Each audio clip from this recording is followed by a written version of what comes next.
CEO, Correct. co-founder Correct. in a marketing agency. Also correct. I'd like to hear your takes on a few things. Being marketed to and being attempted to be sold to.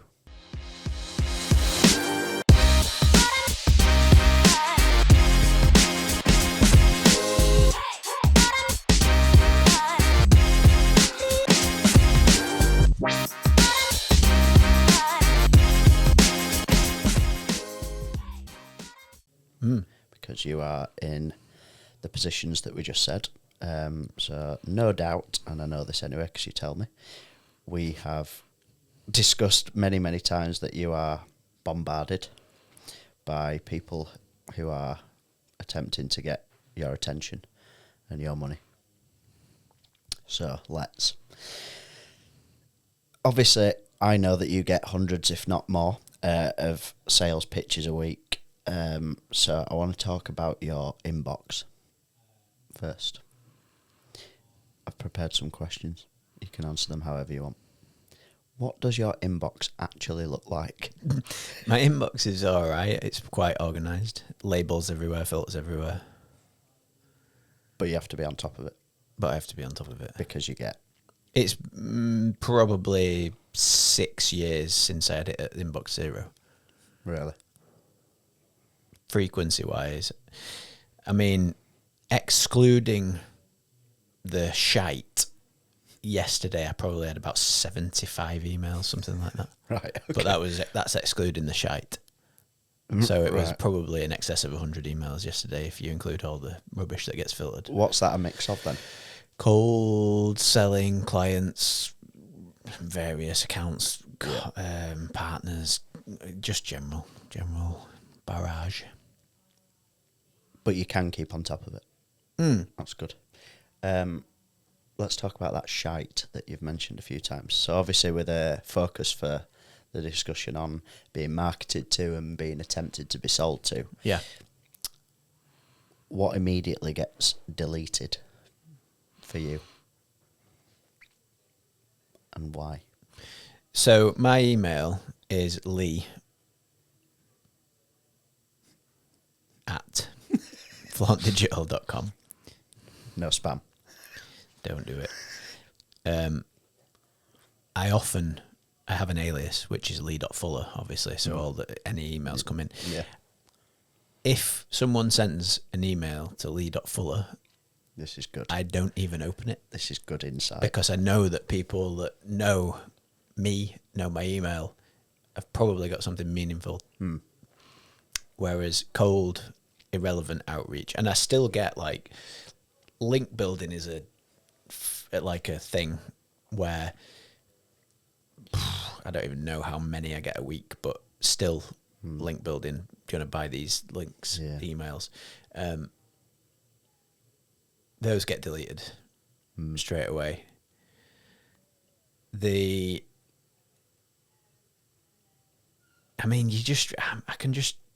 My eyes don't even compute anymore what is and what isn't. I'm just like, and I don't even open them. Yeah. Immediate deletes. Yeah. And that's when it's bad. Like, I'm all for being sold to. Well, that's interesting. I'm not averse to it. Yeah. But you've got to be putting something relevant. Like, I ain't got time to read your shit, really. Yeah. So make sure that you're sending something of value or of relevance.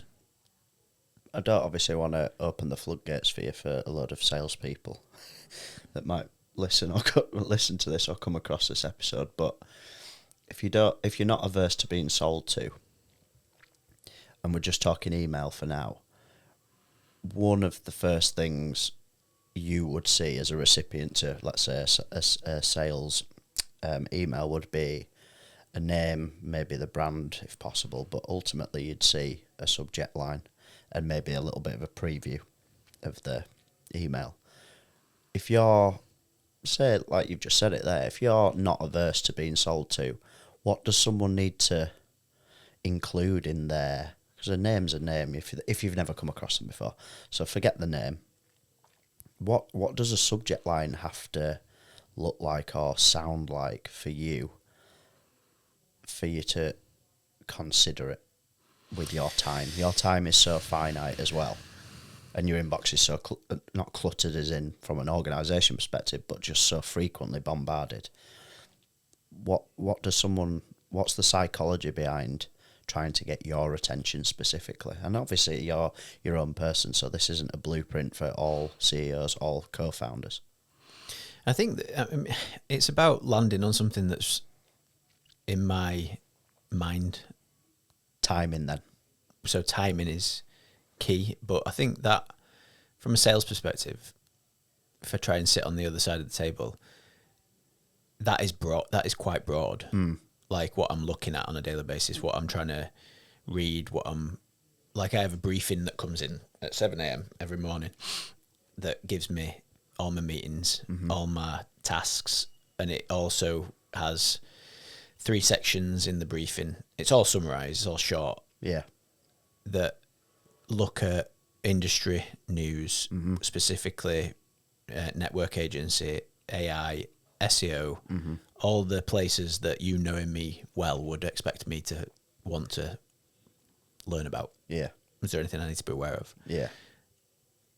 That briefing and the blueprint for that, if you were really trying to think about your approach, you'd be like, right, what's he thinking about? When's he thinking about it? Timing, as in time of day as well. Yeah. I would imagine most CEOs' best availability, certainly for me, is first thing on the morning, between 6 and 7. That's when I'm organising my shit. That's when I'm looking at my schedule. That's when I'm planning my day. Yeah. Then between 8 and 10, which is when I'm working. Yeah. After my other responsibilities have gone. Those would be the times where I would say stuff would land best. Is it fair, just to cut in there, is it fair to also think of, as much as trying to get into your shoes, that there is definitely a hot spot in your day the minute you walk in every day? There's potential, walk into the office or get to your desk. I think a lot of things happen early on in the day that might need your attention. Now, that's not to say you just have a peak of activity, of meetings, of conversations, of doing things just at the start of the day and then never again. But I estimate that there's a bit of a hot spot at the start of a day as well. So is that actually, because you use the times there of like 8 till 10, is that a thing that happens in your day? A little bit of you're getting collared, or you have to turn your attention to something? So not me personally, no. Okay. So the way that it, like I say, the way that it works is I'll organise myself between 6 and 7 in terms of what do I need to look at first, what meetings have I got, blah, blah, blah. And then I generally will either get to the office as quickly as I possibly can at that point, or midweek I have to drop various children off at various places by like 7:30. Then I come to the office. But as soon as I land, whatever the time is that I land at the office, generally my first focus is team. So I'll have a handful of messages or a handful of things that I need to look at that are team related, and I don't want to delay the team. So rather than going inbox first, I go Slack first. Right, yeah. And then I'm in Slack and I'm looking at messages that I need to respond to, or things that I need to action, or decisions that I need to make that people are waiting on. I try and get that done first thing so that I'm not holding it up. Whereas if I go the other way around and I go inbox first, potentially that might mean that half an hour passes where people are still waiting on those responses. So that's where I go first. And then, the rest of the day is just already been pretty planned out. Yeah. That's interesting though, that like I'm thinking of it from my role. I'm trying to get the attention of leaders wherever possible. And you went quite detailed there, but that's how I try to understand. I feel like if you're going to try and do your job as effectively as possible, you need to be almost in, say, your shoes as the potential recipient as much as possible. And even just that what you've said there is actually really quite sort of important and quite valuable for someone like me to hear, that you're like, Slack first because of these reasons, then inbox first. It's almost like thinking of lifting that into potentially outreaching to you to get your attention, and quite literally spelling out, you know, I appreciate that now this email might land and you're in Slack helping the team, sort of thing. I feel like marketers and salespeople have to be that granular and that tuned in. I think that's how you. That's right. I think the way that I would view it is it's a one-on-one approach. Yeah. Everybody's got different schedules. Everybody's got different responsibilities. I am open to being sold to. There's a clear difference between spam and value, and finding something valuable is hard but not impossible if you give it the right level of thought. Yeah. But then it's about value, genuine value. And then if you believe that you've got genuine value, persistence. Yeah.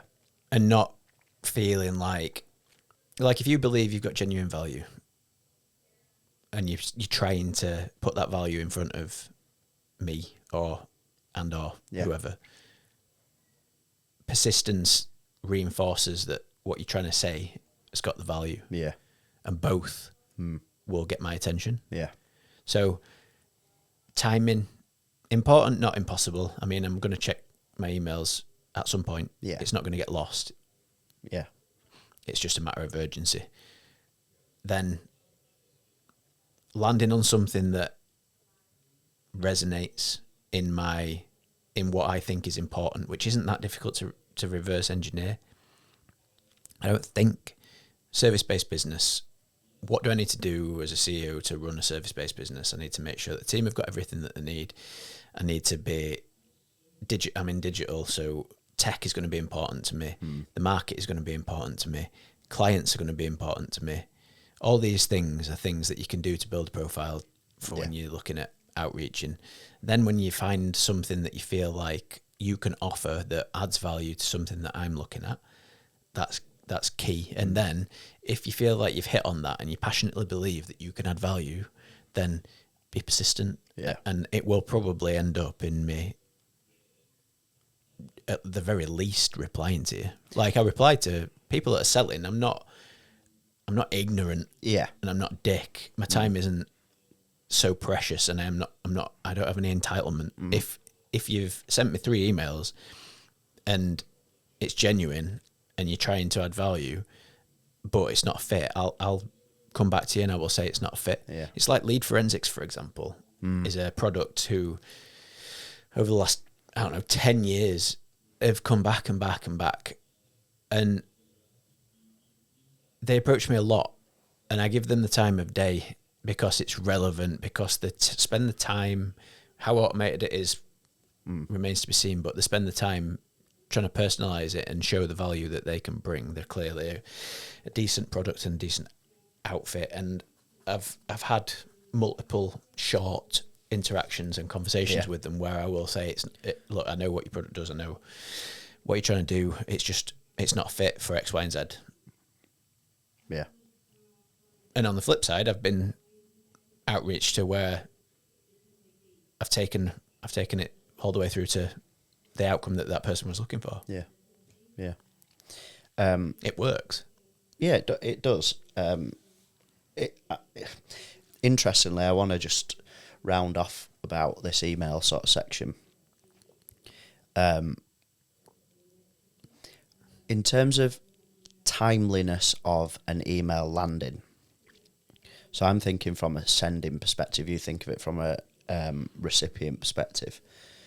Do you get back to people sort of, I'm going to say, in your own time? And what I mean by that is, say today being Thursday, I email you something and I firmly believe it's to help, not hinder, not not distract you, not disturb you. It's genuinely there. So all those things that you talked about, value, belief in it, persistence. But I email you today.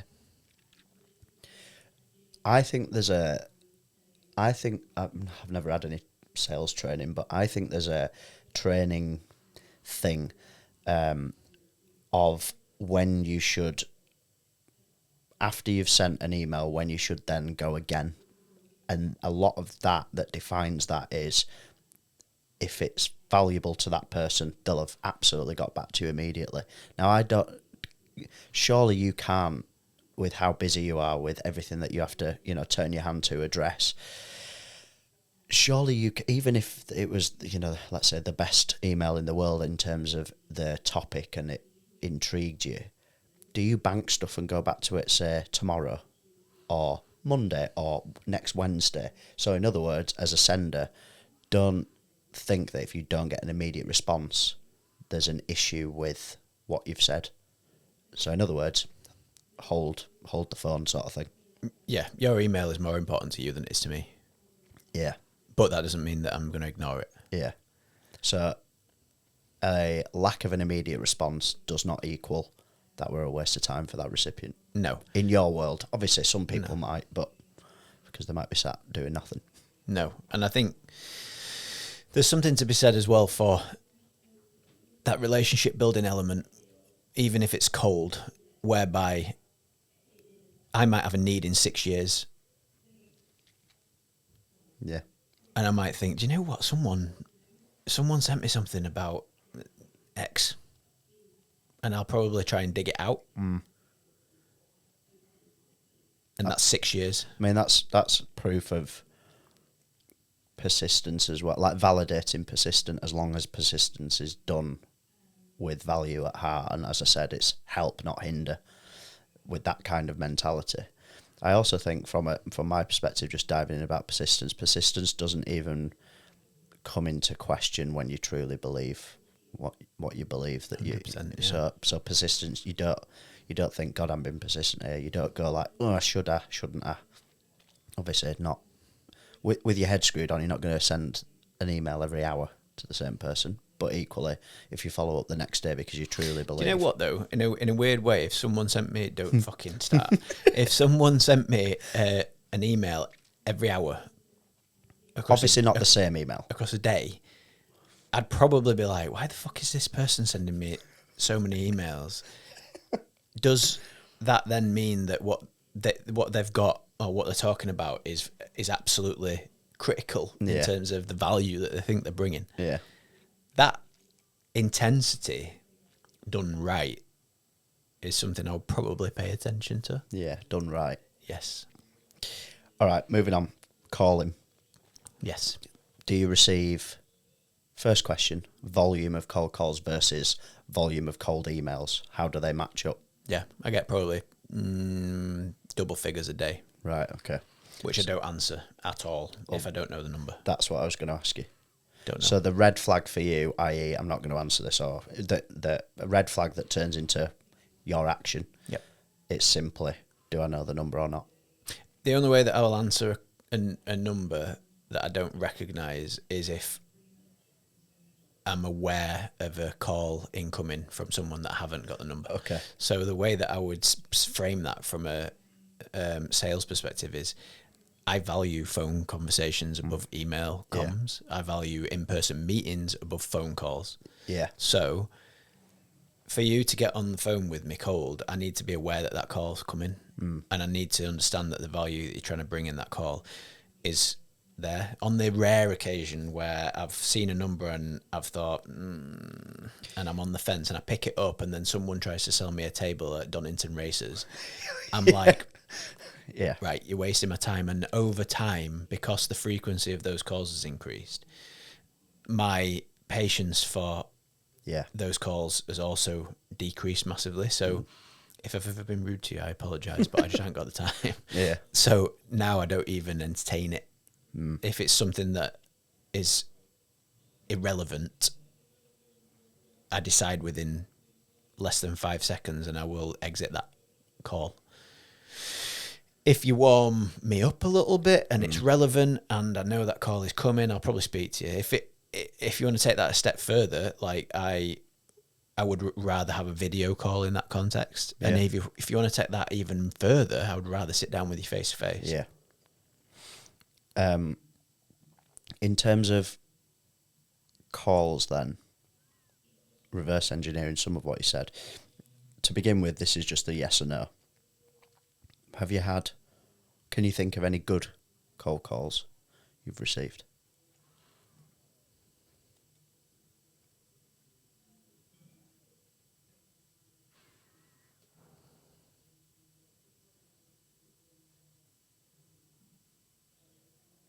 He's thinking. I am, because I'm really trying to think of examples, which is so cloudy because of the frequency of shit ones. But yeah, I think there are. Have you got a feeling that there are a handful of received times when I've taken a cold call and it's resulted in a extended conversation and potentially right through to a sale, I think. Really? Yeah. In a business setting or in your personal, or both? I think, if I'm correct, and this is, I think, what's the intermediary in London?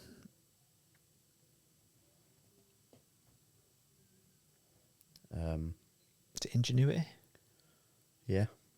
I think they're up those north now. people at some point have called me and taken it through, but because what they were saying at the time which they were saying it were relevant, it was probably about 6 or 7 years ago, and we were like scaling, and they were like, right, where can we get in front of the right people? And I think the proposition that they had was good, and I think we took that quite far. I think that came off a cold call. Right.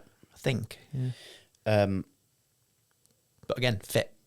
Yeah. How... Thinking now, if you were to get a call now, and just for whatever the reason, I know you said obviously if you don't recognise the number, but just say that you answered it, what would they have to say really, I'm presuming really quickly, really early, for you to be like, this might not be, it's still not confirmed in your mind, but like, this might not be a waste of time, or I might have an interest? So all the typical opening lines are red flags. How are you today? This isn't a cold call. That's absolutely a cold call. Have you got 15 seconds? Have you got 30 seconds? Have you got a minute? Yeah. Or a really light touch. Oh, I've seen you work with so-and-so from your website. No. Yeah.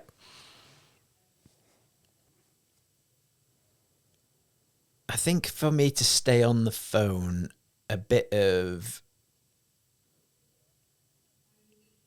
depth and relevance up front would probably pique my interest. What about honesty?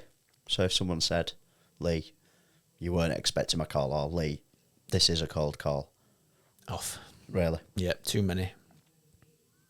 Right. Too many. I So think someone has to dive in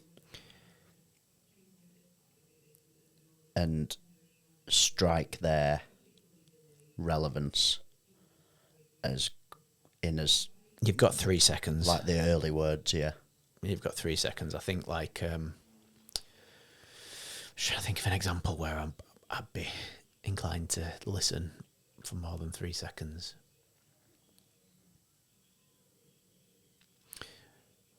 I think it would be a timing and a problem based opening, like,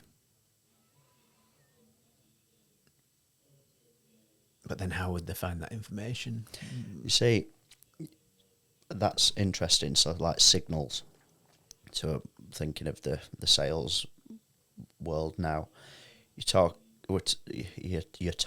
to respond to signals for like timeliness and whatnot. Now, you were saying you get that briefing email, reading in some of the information in which is reading industry news, what's happened, search, AI, blah blah blah. Now, we're sat on a podcast. How many episodes have you done? Nearly 100. Yep, whatever. We're getting on for 100. That's a wealth of stuff that's coming out of you in your way of wording things. 100%, yeah. So I think you're, again, don't give anyone any ideas, but you're really well positioned to have the most personalised and what did you say, one-to-one, one-on-one communication, to be a recipient of that, because there is just depth. There's volume and depth to everything. I've got a really credible recent example of a completely cold message, not call, ending up. In fact, do you want to do a live demo? I won't name the person. Let's. Oh, look, I've had a cold call Whilst we've been on. Is this when you say message? What platform? What channel?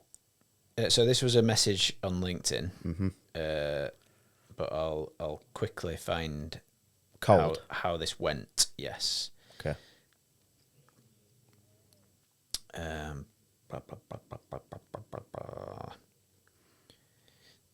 And this, to be fair, was off the back of a piece of content that was on LinkedIn. Okay. So it's slightly different in terms of the route, but the mechanics of it resonating. Someone else's content. Yeah, my content. Oh, right. Could be applicable in a call in terms of the approach. So didn't even introduce himself, just went straight in, and it was timely. Like the content would have been live for less than an hour. It was about AI mode. So this person went on to say, spot on about AI mode, blah, blah, blah, blah. And then also, true or not, mentioned about retention and happiness at Flaunt, which is a big one for us, a flag that we fly. Worked with several of the team over the whether that's true or not, which he has obviously, but then a bit of crossover in terms of my path, his path. So asked for nothing, signed it off with just good job on retention, happiness. Yeah. Agreed with my opinion on the content. Yeah. So I replied and thanked him, which then led on to him then opening up the conversation about his work in AI, some stuff that he's seeing, what he's been developing, bit of back and forth. He's got a podcast. Do you want to come on the podcast? Vice versa. And that is like an action. Yeah. Done.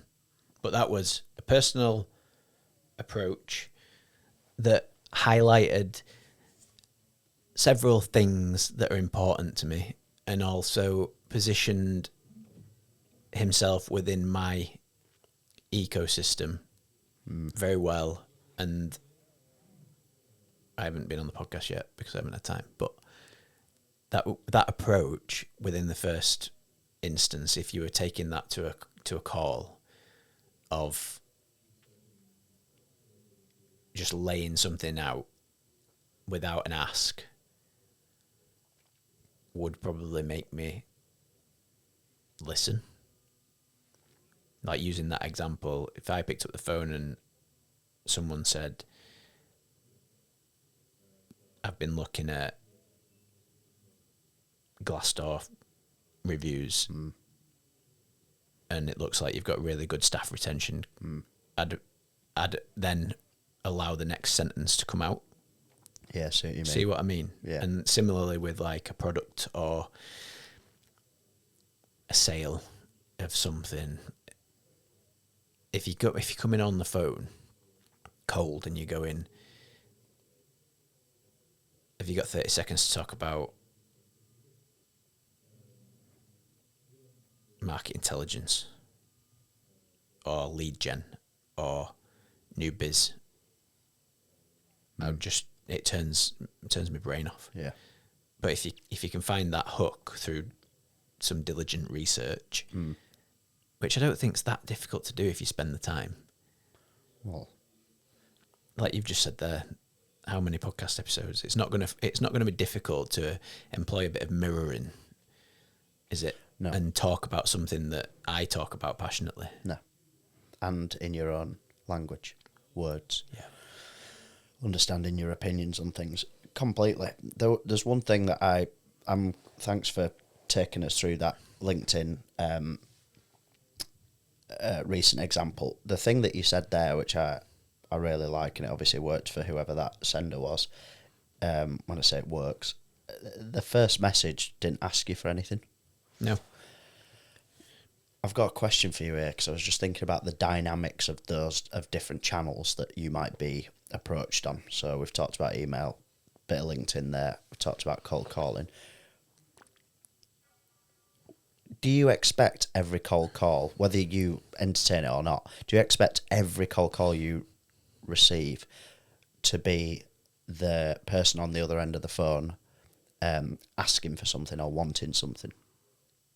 And the reason why I'm asking that is you just talked us through that first message in that chain on LinkedIn, wasn't asking for anything. Does that same psychology, in your opinion, being a recipient, could that translate to a cold call, i.e., I could ring you up with and get through to you sort of thing because I've said the right thing, whatever it is, but actually rounding off the call was literally just that's almost like I only wanted to chat. Obviously not that, but not actually specifically asking for something.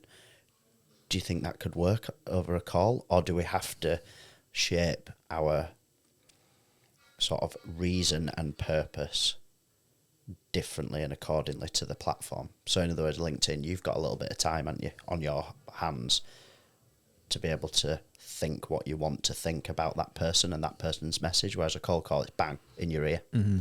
What do you think about that? Like, I imagine every cold call is to get something to the next stage, or do you know, either a no or a maybe we're interested.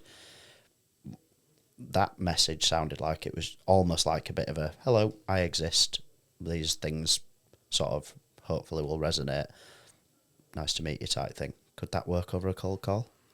Imagine take your approach to building your LinkedIn network. Do you blindly just connect with everybody, or do you curate who you... Yeah, curate. So platform, I know we're talking about calls and messages and emails and different approaches, but if you think about, take the platform out of it, like email, phone, message, and just think about the interaction. Yeah. If you go, I'm working on some user behavior analysis for XYZ, I'd love to get your thoughts on it. Or we've done some analysis on user behavior. I've got a load of proprietary data. I'm happy to send you. Yeah. Which one would? Yeah, I mean, it's interesting because I know, like then you said, remove the channel or remove the platform. But if I were you, a salesperson, I would do them all. Oh, definitely. And I think the interconnection of native communication per platform is where a lot of it falls down, because a lot of it is trying to scale, which I understand. It's hard. Yeah. But I think you can interconnect them all, like soft touch on LinkedIn, message, and pre-warn. Yeah. It's informal, isn't it? Yeah. On LinkedIn, you get the opportunity to either cold message or connect with someone and message them and go, look, I'm working on this. I'm going to try and send you something that I think would be really insightful. I'm probably going to email you in the next couple of days, and I might try giving you a call as well, just to giving you a heads up. Yeah. What I'm trying to send you is X, Y, and Z. Yeah. Leave it a day. Send an email with it. What is it that you're trying to give that's got the value? Yeah. Leave it a couple of days. If you've got the number, try them. If they don't answer, leave them a voicemail. Send them a text. Yeah. Just say, look, I've sent you some data. Just let me know you've got it. Yeah. That I think works in my mind. If I was getting approached like that, it feels like I've done this. it's absolutely right for you. I believe wholeheartedly it's right for you. Yeah. Just look at it. Yeah. Which is sometimes difficult, but I think also in my mind, like I'm in marketing, first of all, and sales. So I always have empathy for salesmen because it's a fucking battlefield. So I don't want to be the one that's responsible for being the no that fucking tips someone over edge. Yeah. I want to be the one that acknowledges what that person is trying to do Yeah. and gives them the hope to continue, even if it's not a fit. Yeah. But I think that's quite unique to me. There Yeah. will be people in leadership positions that just get bombarded so much that they just have such a negative association with it that they couldn't give a fuck. Yeah. They're just not gonna. You're not gonna crack them. No, they don't see the human because... Well, it's been ruined, hasn't it, by marketers? Yeah, exactly. That's good. In terms of, very quickly, I don't want to go into it too much, but you mentioned send a text or voicemail. What do you think about receiving voicemails? Do you listen to from cold? Do you listen to them? And do you probably give them, if you do you give them the same short window that you might have picked up the phone? Well, on iPhone now, you get a transcription of the voicemail, so I don't even listen to the voicemail if it's not a it's not a relevant one. If it's from an unknown number and they've left a voicemail and it goes, "Hello, I'm trying to talk to you about blah blah blah." I'm like, right, okay, I know that you'll have been witness to and experienced bad practice that will have shaped some of your like approaches and philosophies at Flaunt from day one all the way through to present day. But do you reckon there's any positive things that you've seen out there, either being on the receiving end of or being, in even face-to-face pitches that have been carried through with you in terms of Flaunt and what you've either tried to bring yourself or instill in the team or whatnot from a marketing sales pitch perspective? Cold. Either really. Cold specifically, but no, either. Because I remember you've told me some, and we've talked about them on episodes, haven't we? Some interesting, positive and negative, but positive examples in pitches, face-to-face pitches. That's not cold, I understand that. But the fact that it's still stuck with you and now it's stuck with me, I guess, in the reverse, do you feel like you've been on the receiving end of anything cold in a positive way that you think you've maybe shared with people, you've sort of brought into Flaunt?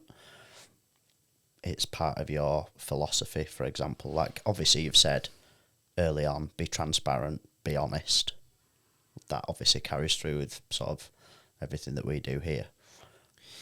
I think the audacious belief in what you're trying to sell is a big one. And being realistic. What do you mean by that?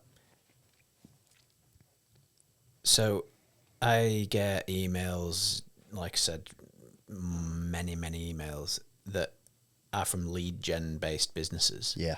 That say things like, we've delivered 9,000 leads in the last 12 months for X. The volume of that level of email with an overpromise, no validation of what it is, no audacious belief, just get put straight in bin. Whereas if I got an email that said something like, if I could introduce you to one 6-figure client in the next 12 months that delivered movement on your bottom line, would you let me would you let me talk to you a bit more about it? I'd probably look at that email and be like, because it's not audacious in the wrong way, but it's backing the service that they're offering in a realistic way. Yeah. It's like, do you think the CEO of BMW would sell you a Mercedes? Yeah, I get it. Probably not. That's interesting about that audacious belief thing. Because, I'm going to ask you this. In terms of marketing agencies and case studies,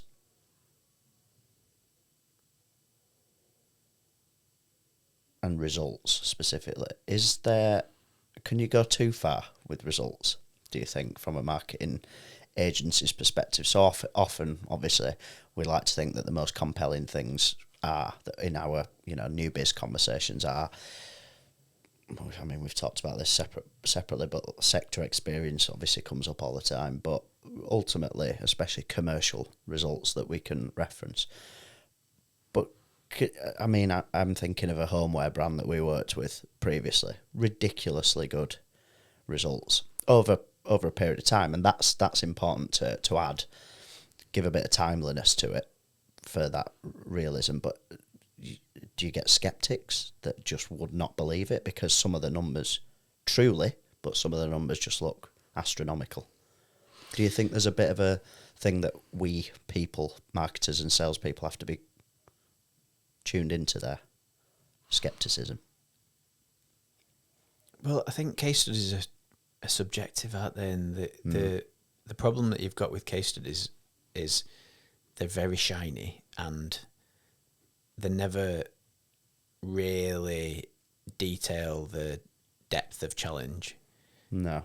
In terms of like there'll be friction, or there'll be a difficulty, or there'll be something that's been in play that's had to be overcome in a certain way. Yeah. But it's just the shiny outcome. I think for me, if I was selecting an agency, I wouldn't really pay any attention to the case studies or the awards or whatever. I would want to, obviously, you want to validate that they know what they're doing, but I don't think that comes from those places. I think that comes from speaking to them, and I think if you can walk away feeling like they would fall on the sword to get the results that you're looking for, that would be the gut feeling and the reassurance that I would need to engage that agency. And then the proof's in the pudding then, isn't it? Yeah. But I think that belief, like, there's not really a client on this planet that I would say we wouldn't be able to deliver. Yeah. Like the services that we're delivering, we've got a best in class team that's been curated over a decade. We've got services that are out in front, top 3% of agencies, I would say. So that belief, that passion, is where I would make my decision. Not on the same thing that comes up time and time again. Case studies, awards. I would be like, it's like if you're a creative agency, be creative, get your opportunities through creative. Yeah. If you're a digital agency, be digital, show the depth, show the expertise, show the knowledge. Yeah. Prove it that way, show the belief. Like, and it comes down to, like, we've been in situations where we've looked at an opportunity and we've gone, we can't help you there. Yeah. You're doing everything right. The incremental gains that you're looking for probably won't exist by switching agencies to us. Yeah. This is an absolute gold mine for anyone who wants to sell to you. Don't sell to him. Or maybe do, with this final question.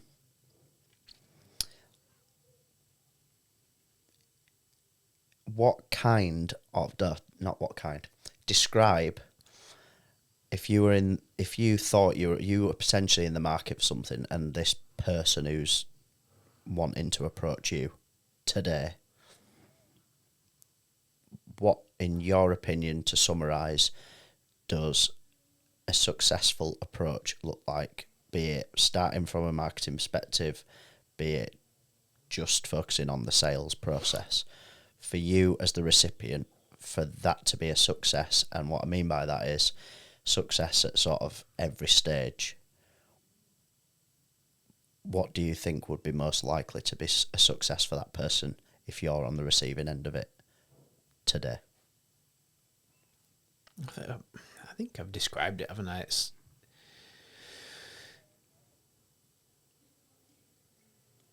trying to find something relevant, personal.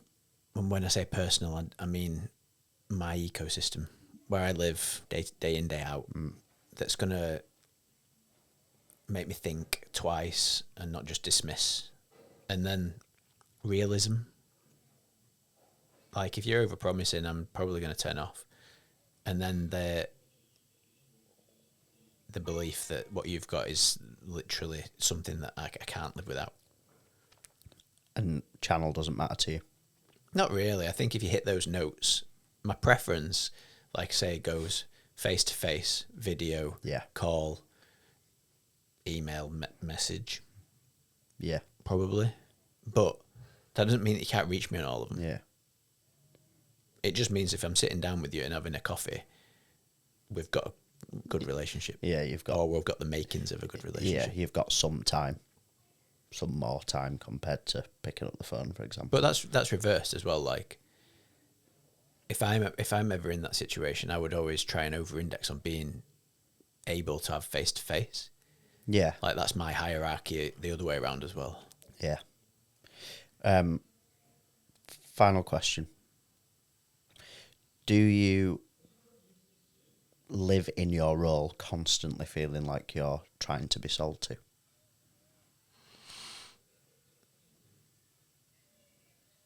I mean, well, no, it's not. It's not like it didn't bother me. No. If that's what you mean. You're not going around cursing the world of... No, because I've got empathy for salespeople. Yeah. Like I say, it's a battlefield. It's hard. I'm in a business where we sell. It'd be a dick move of me to be like, fucking sales. Some people do. It's not the right approach. It's, don't get me wrong, there are things that are done poorly. That's in every... But yeah, I mean, don't be naive. And also don't sell to him. Unless you've got something that's valuable, like, I mean, of value. We're good.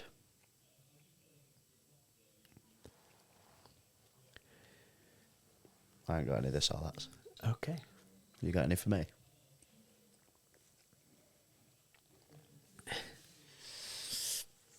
No.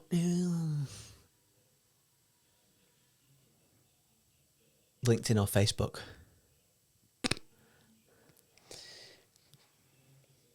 I mean, it's just obvious for me, isn't it? I feel like at this point I'm sponsored by, or I should be sponsored by LinkedIn. You really should. Make that into a clip and I'll outreach it to everyone at LinkedIn. No, Liam. No. Always no. Did you know, fun fact here, Noel Gallagher is my most attended artist. As in, I've seen him the most. Both him and then as part of Oasis. 6 times now I've seen Noel on a stage. Twice in my hometown of Bingley. Small town. Good. I ain't got any more. Nah. Thanks. Football or cricket? Football.